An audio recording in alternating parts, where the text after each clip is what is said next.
Hello everyone, welcome to ओजस्वी की पाठशाला।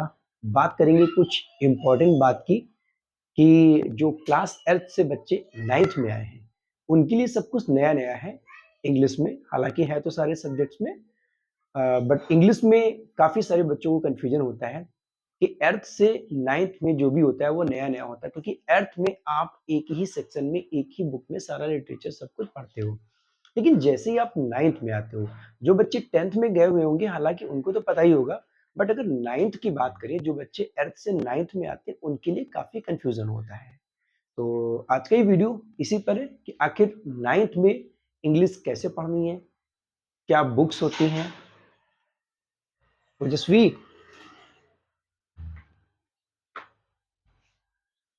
क्या बुक्स होती हैं और उसमें कौन कौन से टाइटल में कौन कौन सी चीजें हमें पढ़नी होती हैं।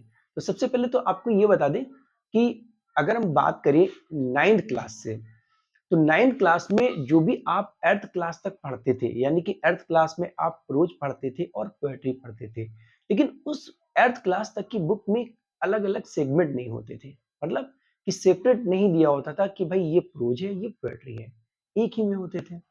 लेकिन जब हम बात करते हैं क्लास 9th से, तो 9th क्लास से क्या होता है कि 9th क्लास से जो बुक होती है आपकी, वो डिवाइड हो जाती है प्रोज, पोएट्री और सप्लीमेंट्री में। ये 3 सेगमेंट में आपकी जो बुक होती है वो डिवाइड हो जाती है।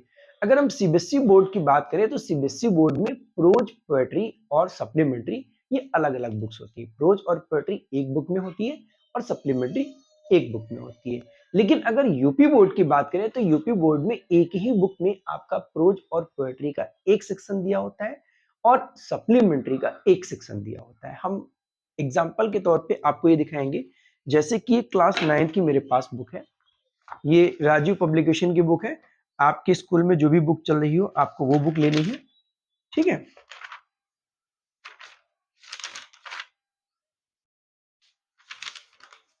ये जैसे कि यहाँ पे देखिएगा इंडेक्स में ये क्लास 9 की बुक है।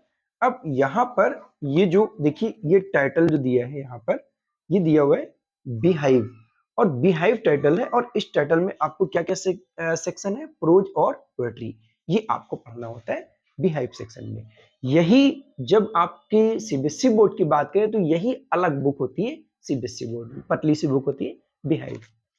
और इसी बुक में आपको दूसरा सेगमेंट मिलेगा मूवमेंट्स, जिसमें आपको सप्लीमेंट्री रीडर पढ़ना होता है। ग्रामर की बुक अलग होती है। सप्लीमेंट्री की बात करें तो ये मूवमेंट्स के अंडर आता है, यानी कि क्लास 9th में आपका बिहाइव और मूवमेंट्स है। बिहाइव में प्रोज और पोएट्री है और मूवमेंट्स में आपका सप्लीमेंट्री है, ठीक है। तो अगर 10th क्लास की बात करें, तो 10th क्लास में देखिएगा फर्स्ट टाइटल है, ये फर्स्ट फ्लाइट टाइटल है। आप देख रहे होंगे यहाँ पर फर्स्ट फ्लाइट, और ये फर्स्ट फ्लाइट में ये प्रोज एंड पोएट्री सेक्शन है, प्रोज एंड पोएट्री सेक्शन है। और फुटप्रिंट्स विदाउट फीट जो टाइटल है, जिसमें आपका सप्लीमेंट्री रीडर का सेक्शन है।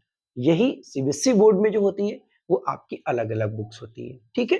तो एक तो आपको ये पता चल गया कि आपको प्रोज, पोएट्री और सप्लीमेंट्री सेक्शन को पढ़ना होगा, ठीक है। आपके यहाँ जो भी बुक चल रही है आप उस बुक को जो है खरीदेंगे। जो भी बुक आपके स्कूल में, कॉलेज में प्रेफर की गई हो, वो बुक आप लेंगे। ये तो मैंने आपको दिखा दिया कि आपको ये पता चल जाए कि प्रोज, पोएट्री, सप्लीमेंट्री सेक्शन होते हैं, ठीक है। उसके बाद बात करें कि पेपर पैटर्न हमें कैसे तैयारी करनी होती है। इसमें देखो, ये जो पेपर आपका होता है वो 100 मार्क्स का पेपर होता है, ठीक है। 100 मार्क्स का आपका पेपर होता है, जिसमें जो 70 मार्क्स है वो आपके पेपर से मिलते हैं, और 30 मार्क्स जो आपका प्रैक्टिकल होता है, जो वाइवा होता है आपका इंग्लिश का, 9th और 10th दोनों में ही होता है। तो वो जो 30 मार्क्स है वो आपको वहां से मिलते हैं। 70 मार्क्स आपको थ्योरी के मिलते हैं जो आप पेपर में करते हैं। इस 70 मार्क्स में आपके जो 20 क्वेश्चंस होते हैं वो आपके एमसीक्यू होते हैं, ठीक है। और ये जो एमसीक्यू क्वेश्चंस होते हैं ये आपको ओएमआर शीट पर फिल करने होते हैं। जो टिक मार्क क्वेश्चन होते हैं वो आपको ओएमआर पर फिल करने हैं, और ये मिक्सचर होते हैं, सारे टॉपिक से मिले हुए क्वेश्चंस होते हैं, विद ग्रामर सबसे मिले हुए क्वेश्चंस होते हैं, ठीक है। तो 20 क्वेश्चंस तो आपको एमसीक्यू ये करने होते हैं। रिमेनिंग जो आपका बचा 50 मार्क्स का, वो सारा लिटरेचर और प्लस ग्रामर में आपका हो जाता है। अब देखिए, जैसे कि मैंने यहाँ पर लिख रखा है बिहाइव और मूवमेंट्स का, जो कि क्लास 9th में यूज होता है। बिहाइव में आपकी ये जो प्रोज है, तो प्रोज में आपको यहाँ पर शॉर्ट और लॉन्ग क्वेश्चन देखने को मिलेंगे। आपको शॉर्ट क्वेश्चन आता है और लॉन्ग क्वेश्चन आता है, ठीक है। और पोएट्री की अगर हम बात करें तो पोएट्री में यहाँ पर शॉर्ट क्वेश्चन आता है, पोएम आती है। यहाँ पर शॉर्ट क्वेश्चन और पोएम, यहाँ पर कई बार आपको ऑप्शन में मिल जाएगा क्वेश्चन, या तो आप शॉर्ट क्वेश्चन कीजिए या फिर आप पोएम कीजिए। सेंट्रल आइडिया भी यहाँ पर करना होता है आपको, पोएम और सेंट्रल आइडिया, ठीक है, दोनों ही करने होते हैं। सप्लीमेंट्री की बात करें, यहाँ पर आपको एक शॉर्ट क्वेश्चन देखने को मिलता है और एक लॉन्ग, एक या दो शॉर्ट क्वेश्चन आई थिंक देखने को मिलते हैं और एक लॉन्ग क्वेश्चन देखने को मिलता है, ठीक है। यानी कि प्रोज, पोएट्री और सप्लीमेंट्री तीनों से ही आपको क्वेश्चन आंसर करने होते हैं, पैसेज में भी आते हैं, ठीक है। 10th क्लास की बात करें तो 10th क्लास में आपका फर्स्ट राइट हो जाता है और फुटप्रिंट्स विदाउट फिट हो जाता है। पैटर्न में क्वेश्चंस ऐसे ही पूछे जाते हैं। उसके बाद बात कर लेते हैं, ये जो पेपर आपका होता है, ये पेपर थ्री जो है 3 सेगमेंट में होता है, रीडिंग, राइटिंग और ग्रामर में, ठीक है। रीडिंग सेक्शन में आपका पैसेज हो जाएगा जिसके एमसीक्यू बेस्ड क्वेश्चंस होते हैं, और राइटिंग सेक्शन की अगर हम बात करें तो राइटिंग सेक्शन में आपका लेटर की बात करें तो यहाँ पर आपको फॉर्मल, इनफॉर्मल दोनों ही तरह के लेटर सीखने होते हैं, और उसके बाद में आपका एप्लीकेशन हो जाएगा, आर्टिकल हो जाएगा, साथ में रिपोर्ट राइटिंग हो जाएगी। ये चीजें आपको कवर करनी होती है। ग्रामर की बात करें जो कि एक बहुत इंपॉर्टेंट पार्ट होता है, पेपर में देखेंगे तो आपको बोर्ड के पेपर में जो ग्रामर होती है बहुत थोड़ी सी दिखाई देती है, लेकिन बहुत इंपॉर्टेंट होती है। अगर आपकी 9th और 10th की जो बेसिक लेवल है, ये ग्रामर अगर आपकी स्ट्रांग नहीं होगी तो 11th 12th में आपको बहुत दिक्कत होगी, है ना।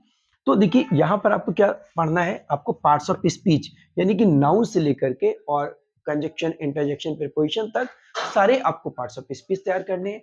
टेंसेस आपको बहुत अच्छे से पता होना चाहिए, नरेशन आपको बहुत अच्छे से पता होना चाहिए जिसको आप डायरेक्ट एंड इनडायरेक्ट स्पीच कहते हैं, वॉइस, एक्टिव और पैसिव वॉइस, है ना। पंक्चुएशन आपको तैयार करना होता है, रीऑर्डरिंग जो सेंटेंसेस को ऑर्डर में करके लिखना होता है वो तैयार करना होता है, और ट्रांसलेशन, हिंदी से इंग्लिश का यहाँ पर ट्रांसलेशन आता है। ये जो ग्रामर है, ये इतनी ग्रामर आपकी प्रॉपर वे में अच्छे से तैयार होनी चाहिए, क्योंकि अगर ये चीज आपकी तैयार नहीं होगी तो 11th में आपको डेफिनेटली बहुत ज्यादा प्रॉब्लम होती है।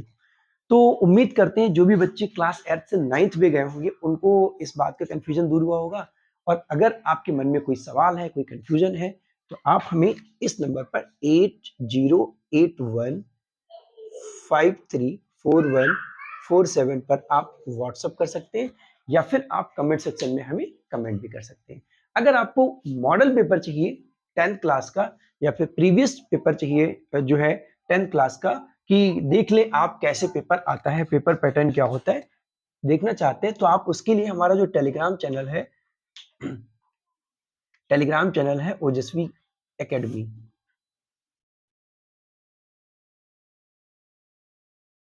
ये हमारा टेलीग्राम चैनल है, इसको आप ज्वाइन कर लीजिए। उस पर आपको पीडीएफ जो है वो मिल जाएगी, ठीक है। तो आपको बिल्कुल भी टेंशन नहीं लेना, क्योंकि सारे टॉपिक लिटरेचर विद ग्रामर आपको सारी चीजें बोर्ड के अकॉर्डिंग, और जो बच्चे 9th में हैं उन सबको यहाँ पर जो है चैनल पर आपके क्वालिटी कंटेंट जो है वो आपको प्रोवाइड होगा। और चैनल पर अगर आप नए हैं तो प्लीज सब्सक्राइब कर लीजिए, क्योंकि अगर आप आगे पढ़ना चाहते हैं, तैयारी करना चाहते हैं, तो आपको टाइमली वीडियो आपको मिलता रहे, ठीक है। मिलते हैं नेक्स्ट लेक्चर में, तब तक के लिए थैंक्स फॉर वॉचिंग।